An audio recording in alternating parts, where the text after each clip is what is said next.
What are you playing? I Have No Mouth and I Must Scream.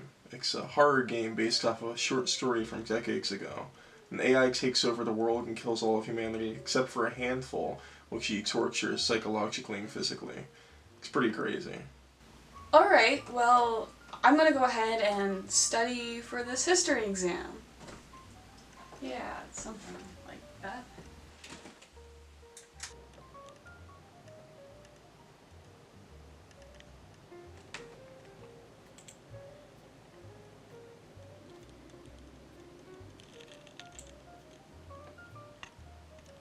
Huh.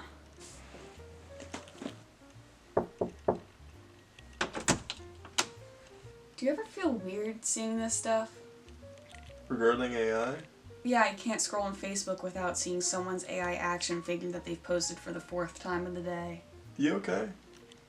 Yeah, it's just interesting. Regardless of how you use artificial intelligence, there's always controversy surrounding it.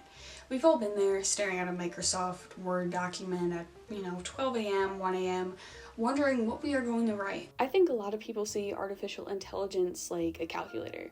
You go ahead, punch in the numbers, punch in what you want, and you get a result. Or at least that's what the AI said when I looked it up. And while we could get into the statistics and specifics, this isn't about whether AI is good or bad, but whether it should be used in creative media and creative spaces, or should it not be? So after thinking about this, I reached out to a few people involved with the creative arts to get their take on it and how they felt about it. Could you discuss your involvement in career with graphic design? I got out of the Marine Corps in 1980. I used my VA benefits to attend MICA and the Visual Arts Institute of Maryland.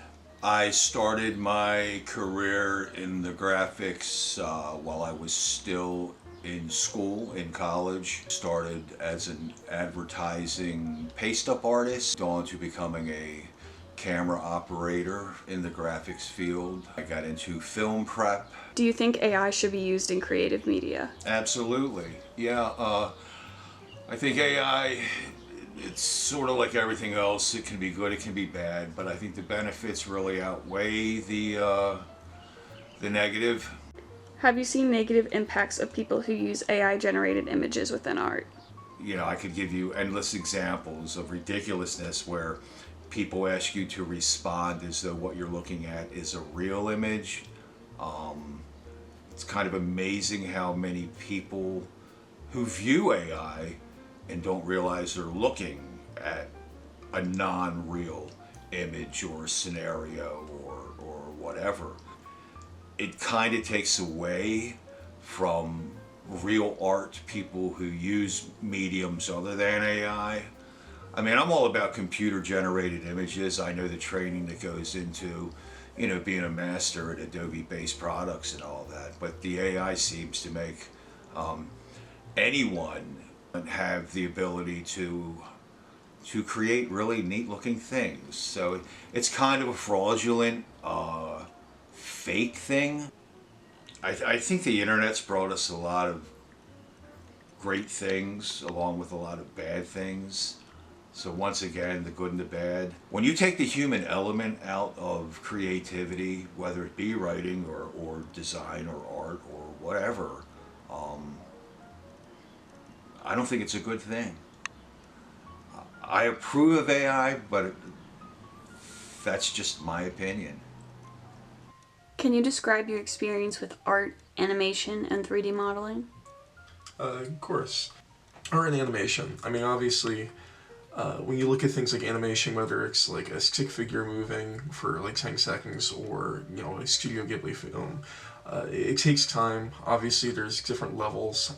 It takes a lot of time, it takes a lot of effort and skill to be able to produce decent enough animation. There's a lot of things that you don't really think about when you're just watching something. And so, it's interesting. Do you think art used in animation and 3D modeling can be helpful? So it's a nuanced approach, it's a nuanced thing. I think that AI does have a role. I mean, it's like Pandora's box, you can't put it back in the box. So I think that it does have a place in some level of art. I think that a lot of people would benefit from it to come up with ideas. And I think even for maybe proof of concepts, So maybe you draw a piece and then you get an AI to do some rudimentary animation of it. I think that could potentially be a good step in the creative process. The point being, though, is it's a stepping stone of pre-production, rather than I'm going to make something wholly from AI and that's going to be the final product, which I think is a very lazy approach and is what most people are taking, and it's very strange to see. Have you seen any positives with the use of AI? I think speaking in the broad sense, there are some benefits to be had. I mean, the medical field alone, and just information entry, it can be very useful, rather than having someone have to enter in every piece of information. Sometimes it can be useful to just have a robot do it. It's important, though, to have human oversight, because a lot of times AI can make mistakes, but also humans can make mistakes. So I think overview is always necessary, no matter what the thing or person is that's doing, whether it's AI or a real person. Do you think there should be boundaries with using AI for images and animation? If so, where does that line draw?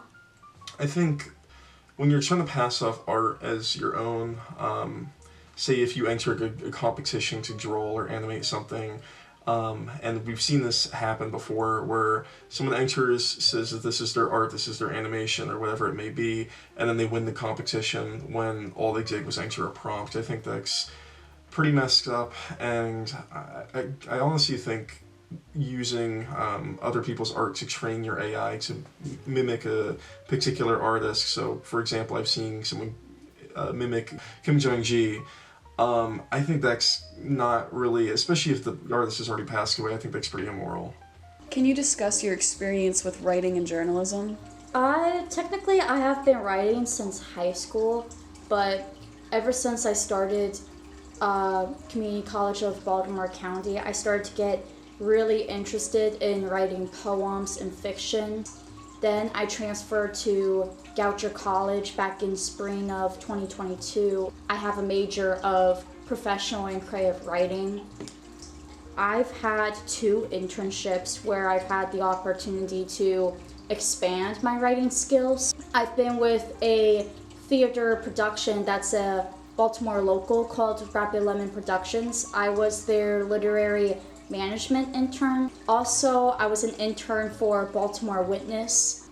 But yeah, throughout my time, all I've been doing throughout college is just writing. What are your thoughts on companies using AI to write articles rather than people?